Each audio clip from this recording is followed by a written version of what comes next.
Hello friends, എല്ലാവർക്കും സുഖല്ലേ? എന്തൊക്കെയുണ്ട് വിശേഷം? ഇന്ന് നമ്മളുടെ ബ്രഷ് പെൻ ആർട്ട് സീരീസിന്റെ ഡേ 12 ആണ്.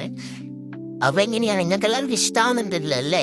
ഇഷ്ടാവുന്നില്ലെങ്കിൽ പറഞ്ഞാൽ മതി. പക്ഷെ എന്തായാലും 30 ദിവസം കഴിയാണ്ട് ഞാൻ ഇനിയാണ്ട് പിന്നോട്ടില്ല, അത് വേറെ കാര്യം. പക്ഷെ അടുത്ത കണ്ടന്റ് എന്ത് വേണമെന്നുള്ളത് നിങ്ങൾക്ക് ഇപ്പോഴേ പറഞ്ഞു തുടങ്ങാം എന്ത് ചെയ്യണം എന്നുള്ളത്. ഇന്ന് നമ്മൾ വരയ്ക്കുന്നത് ഒരു പൊക്കിമോൻ ക്യാരക്ടറാണ്.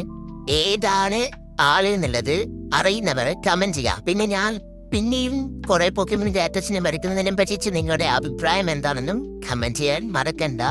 അപ്പൊ ഇഷ്ടമായി കഴിഞ്ഞാൽ സബ്സ്ക്രൈബ്. Bye bye.